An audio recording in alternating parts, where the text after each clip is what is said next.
پوری رات شہریار ایک آگ میں جلتا رہا تھا اور اب وہ اسی آگ سے ذاکر خاندان کو جھلسانے والا تھا۔ شمائندہ لوگوں کے لیکچر جمع ہونے کی وجہ سے صرف 2 ہونے تھے۔ شمائندہ، زینب اور ضربا تینوں لیکچر لے کر ڈپارٹمنٹ سے باہر نکلی تو سامنے ہی انہیں میرب نظر آ گئی۔ آج وہ اکیلی تھی، حمزہ اس کے ساتھ نہیں تھا۔ وہ تینوں میرب کی طرف آئیں۔ وہ اسے ساتھ لیے ایک پارک میں جا کر بیٹھ گئیں۔ وہ چاروں ہی بہت جلدی آپس میں گھل مل گئی تھیں۔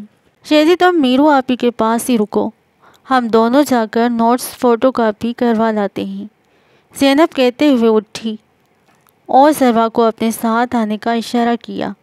اچھا ٹھیک ہے، میرے لیے بھی کروا لانا، شمائندہ نے زینب کی جانب دیکھتے ہوئے کہا۔ اچھا، ضربا اور زینب کہتے ساتھ آگے بڑھ گئیں۔ شمائندہ اور میرب ایک دوسرے سے باتیں کرنے لگ گئیں۔ تھوڑی دیر بعد میرب کا موبائل بجنے لگ گیا۔ میرب نے موبائل فون بیگ سے نکالا اور موبائل اسکرین پر موجود نمبر پر ایک نظر ڈالی اور کال اٹینڈ کر کے فون کان سے لگایا۔ اچھا تم لوگ یونیورسٹی آئے ہوئے ہو؟ اچھا، میں کیفیٹیریا کے پاس جو پارک ہے میں وہیں ہوں، تم لوگ بھی آ جاؤ۔ میرب موبائل پر کسی کو جواب دے رہی تھی۔ شمائندہ کو میرب کی باتوں سے تو یہی اندازہ ہوا تھا کہ وہ کسی لڑکے سے بات کر رہی تھی۔ کچھ ہی دیر بعد شمائندہ کے پیچھے حمزہ، سعد، علی اور شہریار آ کے کھڑے ہوئے۔ شہریار کے پاس سے اٹھتی کلون کی مخصوص خوشبو سے شمائندہ کے دل کی دھڑکن یکدم تیز ہوئی تھی۔ اس کے تو ہاتھ پاؤں ہی پھول گئے تھے۔ وہ اچھے سے سمجھ چکی تھی کہ اس کے پیچھے کون کھڑا ہے۔ کیسی ہو میرو؟ علی نے مسکراتے ہوئے میرب سے پوچھا۔ میں ٹھیک، تم سب کیسے ہو؟ اور تم کہاں تھے کل اور تم نے بتایا کیوں نہیں؟ تم کسی سے شادی کر رہے ہو؟ میرب ان چاروں کو دیکھتے ہوئے اٹھی اور علی کو جواب دینے کے بعد شہریار کو گھورتے ہوئے پوچھا۔ میرب کے کھڑے ہونے کے ساتھ ہی شمائندہ بھی کھڑی ہو گئی۔ بیگ کندھے پہ ڈالا اور اس سے پہلے کہ شہریار میرب کو کوئی جواب دیتا، شمائندہ بول پڑی۔ میرو آپی، میں چلتی ہوں اب۔ وہ ذہنی زری آ رہی ہیں۔ شمائندہ کی آواز لڑکھڑا رہی تھی۔ شہریار کی موجودگی اسے خوف دلا رہی تھی۔ شہریار کے ساتھ ساتھ بھی شمائندہ کو دیکھ کر ٹھٹکا تھا۔ شہریار نے ایک قہر آلود نگاہ شمائندہ پر ڈالی جو ہمیشہ کی طرح بلیک گاؤن پہنے، سر پر لائٹ پرپل کلر کا حجاب لپیٹے، لائٹ پنک لپسٹک لگائے، نکھرا چہرہ لیے نظریں جھکائے کھڑی تھی۔ آج شمائندہ نے آنکھوں میں کاجل بھی لگایا تھا مگر نظریں جھکی ہونے کی وجہ سے شہریار دیکھ نہیں پایا تھا۔ وہ غصہ جو شہریار نے گزشتہ رات مشکل سے کم کیا تھا، شمائندہ کو دیکھ کر پھر سے بھڑک اٹھا تھا۔ شمائندہ کے گھر سے ہوا انکار وہ کسی صورت بھول نہیں پا رہا تھا۔ شہریار کے ماتھے پر بل پڑ گئے تھے شمائندہ کو دیکھ کر۔ اگر وہ یونیورسٹی میں نہ کھڑا ہوا ہوتا یا اس کے پاس سعد، علی اور حمزہ نہ کھڑے ہوتے تو وہ نہ جانے کیا کر دیتا شمائندہ کے ساتھ۔ وہ مشکل سے اپنے غصے پر ضبط کیے ہوئے تھا۔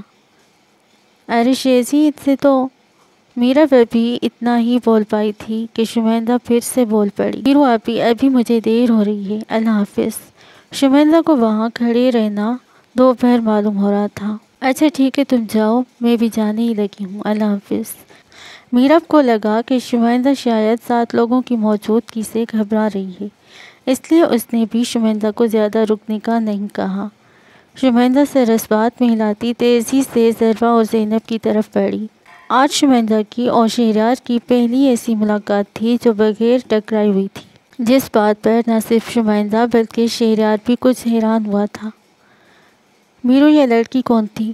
سعد نے ایک نظر شہریار کے چہرے کو دیکھا جو غصے سے لال ہو رہا تھا، ماتھے پر بل پڑے ہوئے تھے، اور پھر میرب سے پوچھا۔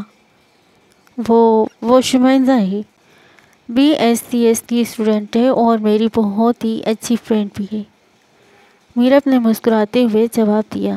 اچھا، چلو اب یہیں کھڑے رہو گے کیا؟ چلو یونیورسٹی کے ساتھ والے ریسٹورنٹ چلتے ہیں، حمزہ نے پیٹ پہ ہاتھ رکھتے ہوئے کہا۔ بھوکے نہ دے، ابھی تو کھانے کے علاوہ بھی کچھ بات کر لیا کرو۔ شہریار نے ایک غصیلی نظر جاتی شمائندہ پر ڈالی اور پھر اپنے غصے پر قابو رکھتے ہوئے حمزہ سے کہا۔ لو جی، شہریار احمد یہ بات کر رہا ہے، شیری مجھے کم از کم تم سے ان الفاظ کی توقع نہیں تھی۔ یہ غریب لوگ مجھے تانا مارتے تو بھی سمجھ میں آتا تھا، پر تم نے یہ کہہ دیا، بہت افسوس ہوا سن کے، حمزہ نے ڈرامائی انداز میں کہتے ساتھ اپنی آنکھوں سے مصنوعی آنسو صاف کیے۔ یہ تم نے غریب کسے کہا؟ میرب، سعد اور علی نے ایک ساتھ حمزہ کو گھورتے ہوئے جوابی کارروائی کی۔ اچھا امیر لوگوں، بعد میں مجھے سنا لینا، ابھی تو چلو۔ حمزہ نے جلدی سے اپنا بچاؤ کیا، پھر وہ سب یونیورسٹی سے ذرا فاصلے پر بنے ریسٹورنٹ کی طرف چل دیے۔ شیزی، کیا ہوا؟ اتنی گھبرائی ہوئی کیوں ہو؟ اور میرو آپی کہاں گئی ہے؟ زینب نے شمندہ کو دیکھتے ہوئے پریشانی سے پوچھا، جو کافی گھبرائی ہوئی لگ رہی تھی۔ کچھ نہیں ہوا، اور میرو آپی اپنے دوستوں کے ساتھ چلی گئی ہیں۔ شمندہ نے زینب کے ہاتھ سے نوٹس پکڑتے ہوئے کہا۔ اچھا، چلو آؤ چلتے ہیں، زینب نے کہتے ساتھ قدم گیٹ کی طرف بڑھائے، اور اس کے ساتھ ساتھ ظرفا اور شمندہ نے بھی۔ میں سوچ رہی ہوں کہ منڈے والے دن ہم جلدی آئیں گے اور یونیورسٹی کے ساتھ جو ریسٹورنٹ ہے وہاں چلیں گے، ظرفا نے گیٹ کے پاس پہنچ کر کہا۔ ہاں، گڈ آئیڈیا، زینب نے بھی چہکتے ہوئے کہا۔ ہاں، اور ٹریٹ تم دو گی، ظرفا زینب کی طرف اشارہ کرتے ہوئے بولی۔ کس خوشی میں؟ زینب نے ایک آئیبرو اٹھاتے ہوئے پوچھا۔ ماشاء اللہ سے تمہاری دو بہنیں اپنے گھر کی ہو گئی ہیں، اس خوشی میں؟ کیوں شیزی؟ ظرفا نے کہتے ساتھ شمندہ کی طرف دیکھ کر اس کی بھی حمایت چاہی۔ ہاں بالکل، اس کے بعد زری دے گی پارٹی، شمندہ نے موبائل پر میسج ٹائپ کرنے کے دوران کہا۔ یہ ٹھیک ہے، اور اس کے بعد شیزی دے گی پارٹی کیونکہ اس کے بھائی کی بھی شادی آ رہی ہے، اور ساتھ ہی خیر سے اس کی کبوتری بھی صاحب اولاد ہونے والی ہے، زینب نے ہنستے ہوئے کہا، جس پر شمندہ نے موبائل سے نظریں ہٹا کر اسے بھرپور گھوری سے نوازا۔ پر میں کیوں دوں گی پارٹی؟ ظرفا نے شہادت کی انگلی اپنی طرف موڑ کے کہا۔ لو جی، میری بہنیں اور شیزی کا بھائی تمہارے کچھ نہیں لگتے کیا؟ ان سب کی خوشی میں ہی تم دو گی، زینب نے ذرا پہنتے ہوئے کہا۔ اچھا، ابھی فی الحال تم تو دو، ظرفا نے اپنا بچاؤ کرنا چاہا تھا۔ تو پھر ہو گیا ڈن، اس منڈے کو میں ٹریٹ دوں گی، اس کے بعد زہری دے گی، اور اس کے بعد شیزی، اور اس منڈے کو ہم پورا دن انجوائے کریں گے، ٹھیک ہے؟ اور باقی کی پلاننگ ہم گھر جا کر فون پہ کر لیں گے، زینب نے شمندہ اور ظرفا کی طرف باری باری دیکھتے ہوئے خوشگوار انداز میں کہا۔ ٹھیک ہے، شمندہ اور ظرفا نے ہم آواز ہو کر جواب دیا۔ اچھا، میرو آپی کو بھی بلا لیتے ہیں، شیزی تو مجھ سے بات کر کے مجھے بتا دینا، زینب نے شمندہ کو دیکھے بغیر کہا۔ اچھا، شمندہ نے سرد سے لہجے میں حامی بھری۔ میرو آپی سے لڑائی ہو گئی ہے کیا جو اس انداز میں بول رہی ہو؟ زینب نے شمندہ کے چہرے پہ نظریں گاڑتے ہوئے پوچھا، کیونکہ شمندہ کا چہرہ ہمیشہ میرب کے ذکر پر کھل اٹھتا تھا، جو اب نہیں ہو رہا تھا۔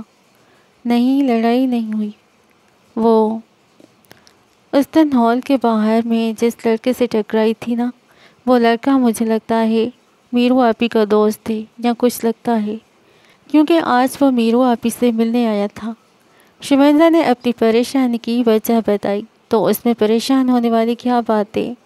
ہماری دوستی میرو آپی سے ہے، نہ کہ اس لڑکے سے، اور میرو آپی کا جو کوئی بھی دوست ہو، ہمیں اس سے کیا لینا دینا؟ ظرفا نے شمندہ کے کندھے پر ہاتھ رکھتے ہوئے کہا۔ ہاں بالکل، تم بس میرو آپی سے پوچھ لینا کہ وہ آئیں گی کیا ہمارے ساتھ منڈے والے دن، زینب نے بھی ظرفا کی بات کی حمایت کی۔ اچھا، پوچھ لوں گی، شمندہ نے ہلکی سی آواز میں کہا۔ یار، یہ وہی لڑکی تھی، ساتھ شہریار سے آنکھ بچا کر علی حمزہ اور میرب کو بتا رہا تھا۔ شہریار دور کھڑا فون پر کسی سے باتیں کر رہا تھا۔ ساتھ کو موقع اچھا لگا، اس لیے وہ اب علی، میرب اور حمزہ کے سامنے اپنا پیٹ ہلکا کر رہا تھا۔ کون سی لڑکی؟ حمزہ نے اپنا کان ساتھ کے منہ کے قریب کرتے ہوئے کہا۔ ارے وہی میرو کی فرینڈ جو ابھی ہمیں یونی میں ملی تھی۔ کیا نام تھا اس کا؟ ہاں، شمندہ، شیزی، ساتھ نے شمندہ کا نام سوچتے ہوئے بتایا۔ کیا کیا ہے میرے لٹل پرنسس نے؟ میرب نے سعد کو گھورتے ہوئے پوچھا اور ساتھ ہی حمزہ کو ایک ہاتھ سے دھکیل کر واپس کرسی پر بٹھایا تھا۔ پھر کیا تھا؟ سعد نے اپنی آنکھوں سے دیکھے دونوں واقعات الف سے یہ تک میرب، علی اور حمزہ کو سنا ڈالے، جس میں شہریار اور شمائندہ کا ٹکراؤ ہوا تھا۔ ہال پر زینب سے ہونے والی اپنی بھرپور عزت افزائی والا قصہ وہ گول کر گیا تھا۔ میرب کو تو شدید جھٹکا سا لگا تھا سن کے۔ کیا؟ ہائے، اس معصوم کو ٹکرانے کے لیے صرف شہری ہی ملا تھا۔ اللہ اب اسے اپنے حفظ و امان میں رکھے۔ میرب نے گلے میں اٹکا تھوک نکل کر شمائندہ کے لیے دعا مانگی۔ ویسے میرو، وہ لڑکی تمہاری اتنی جلدی پرنسس بن گئی ہے، پر تم نے ابھی تک مجھے اپنا پرنس نہیں بنایا۔ علی نے میرب کے چہرے کو اپنی آنکھوں کے اظہار میں لیتے ہوئے کہا، اوئے کوئی شرم کر لو، یہاں اور بھی سنگل لوگ موجود ہیں، ان کا دل کیوں جلاتے ہو؟ میرب کچھ بولتی اس سے پہلے ہی حمزہ نے منہ بنا کر جواب دیا، ہر ایک پر ٹرائی کرو گے تو یہی ہوگا نہ ٹھرکی، کیوں؟ علی نے بھی حمزہ کے انداز میں جواب پیش کیا، ہم ٹھرکی کہاں ہیں، ہمیں تو بس خوبصورت چیزیں اٹریکٹ کرتی ہیں۔ سعد نے حمزہ کے بولنے سے پہلے جواب دیا، اس کمینے کو پھر بھی اس جیسی لڑکیاں مل جاتی ہیں، پر میں تو شدید سنگل ہوں۔ حمزہ نے سعد کی بات سن کر سرد آہ بھرتے ہوئے کہا، چلو سب ہاتھ اٹھاؤ، ہم سب حمزہ صاحب کے لیے اجتماعی دعا کرتے ہیں کہ وہ جلدی سے سنگل سے منگل ہو جائیں۔ علی کے کہنے کے ساتھ ہی میرب اور سعد نے بھی اپنے ہاتھ دعا کے لیے اٹھائے تھے۔ یہ کس چیز کی دعائیں مانگی جا رہی ہیں؟ شہریار نے اپنا موبائل پینٹ کی جیب میں ڈالا اور حمزہ کے ساتھ والی کرسی پہ بیٹھتے ہوئے بولا، میرے سنگل ہونے کا مذاق بنا رہے ہیں۔ حمزہ نے منہ لٹکا کر کہا، شہری تم نے بتایا نہیں کہ کس لڑکی سے کر رہے ہو شادی؟ شہریار کے بولنے سے پہلے ہی میرب نے شہریار کو گھورتے ہوئے پوچھا۔ میرب کی بات سن کر شہریار کے چہرے کے زاویے پھر سے بگڑے تھے۔ غصے کی ایک شدید لہر اس کے اندر اتری، جس پر اس نے پر وقت قابو پاتے ہوئے جواب دیا،